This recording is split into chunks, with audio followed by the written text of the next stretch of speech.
Welcome to Shadows Through Time, a history of horror. Tonight, we step into the darkness, tracing the evolution of fear itself. From ancient myths whispered around fires to the chilling scenes on modern screens, horror has always been with us. It is more than monsters and ghosts. Horror reflects our deepest anxieties, the shadows we carry in our minds, the things that make our hearts race and our senses heighten. Over the next 20 minutes, we'll travel through centuries of terror, exploring the stories, the legends, and the fears that shape the horror we know today. This is the history of what frightens us and why we keep returning to the shadows. Horror did not begin with books or movies.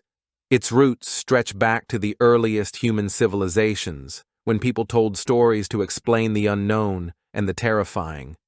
In Mesopotamia, for example, myths warned of Lamashtu, a demon who threatened mothers and children. These stories were more than superstition. They were lessons, guiding behavior and providing explanations for tragedies that had no other answers. In ancient Greece, horror appeared in the myths of monsters and gods. The Gorgons, with their petrifying gaze and the Furies punishing the guilty, reminded people that fear was woven into the natural order. These were not tales of mere entertainment. They were warnings, reflections of moral and societal rules. Egypt, too, had its horrors. The fear of restless spirits and cursed tombs was real. Mummies, protective spells, and grave curses served to guard the dead and intimidate the living, keeping the line between life and death sacred. Even in these ancient times, horror had a purpose. It explained the unexplainable, disciplined communities, and gave shape to human anxiety. These early stories planted the seeds for the monsters, ghosts, and supernatural beings that would haunt us for centuries to come. Before the rise of cinema, horror came alive on the stage. Theater allowed audiences to experience fear in a direct, almost physical way. In Victorian England, penny dreadfuls, cheap, serialized stories, captivated the public with tales of murderers, mad scientists, and supernatural beings. These stories often found their way onto the stage, bringing suspense and terror to live audiences. Stage productions used inventive techniques to shock and thrill. Trapdoors, hidden wires, and smoke effects made ghosts appear and monsters vanish. Blood, real or simulated, could splash across the stage, creating moments of horror that left audiences gasping. Characters like Sweeney Todd, the demon barber, became legendary, terrifying audiences with both violence and psychological tension.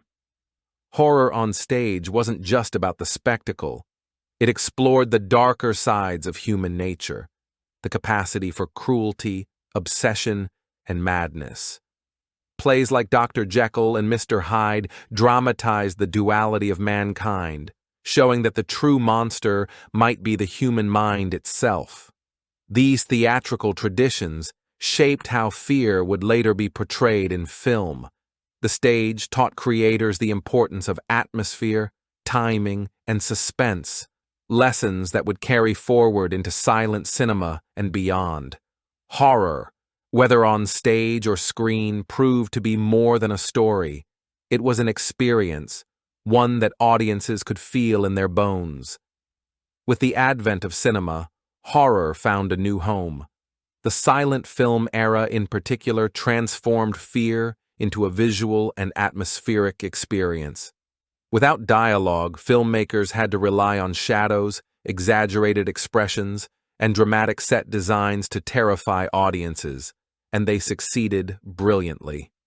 In Germany, The Cabinet of Dr. Caligari, 1920, introduced viewers to twisted, nightmarish landscapes. Sharp angles, distorted perspectives, and stark contrasts of light and shadow created a world that felt unsettling and unreal. The film wasn't just about a villain, it was about the instability of reality itself, showing that fear could be psychological as well as visual. Then came Nosferatu, 1922, an unauthorized adaptation of Bram Stoker's Dracula. Max Schreck's portrayal of Count Orlok, with his gaunt frame, elongated fingers, and rat-like features, became one of the most iconic images in horror history. The film used shadows and silence to make its vampire terrifying, proving that fear could live in what wasn't shown as much as in what was. Silent horror films were more than early experiments. They established language and techniques that would define the genre. Long, looming shadows, sudden appearances, and unnerving camera angles became hallmarks. They also showed that horror could be universal. Without words, fear could transcend language and culture, reaching audiences simply through image and emotion. These films set the stage for the monsters and cinematic horrors of the 1930s, teaching filmmakers that terror could be as much about mood and suggestion as it was about blood and violence. After World War II, horror began to reflect the new fears of a rapidly changing world. The atomic bomb had introduced humanity to the power of destruction on an unprecedented scale, and cinema captured this anxiety through monsters and science fiction horror. Films like Godzilla, 1954, gave shape to nuclear fears. The massive, unstoppable creature symbolized the terrifying consequences of mankind's technological advancements. Godzilla wasn't just a monster. It was a living representation of humanity's mistakes and our inability to control the forces we unleash. Meanwhile, in the United States, films like Invasion of the Body Snatchers, 1956, tapped into Cold War paranoia. Aliens replacing humans mirrored the fear of infiltration, conformity, and loss of individuality. Horror had evolved to confront societal anxieties, showing that the real terror wasn't always supernatural. It was the world we lived in. The atomic age and sci-fi horror blended science and superstition, questioning how far humanity could push nature and technology before disaster struck. The genre taught audiences to fear not only the unknown, but also their own creations, setting the stage for the psychological and technological horrors of the decades to come. Horror was no longer just about monsters lurking in the dark. It was about what humanity itself could unleash, intentionally or accidentally, and the shadows that followed. By the 1960s, horror had begun to turn inward. No longer confined to monsters or supernatural threats, it explored the human mind itself.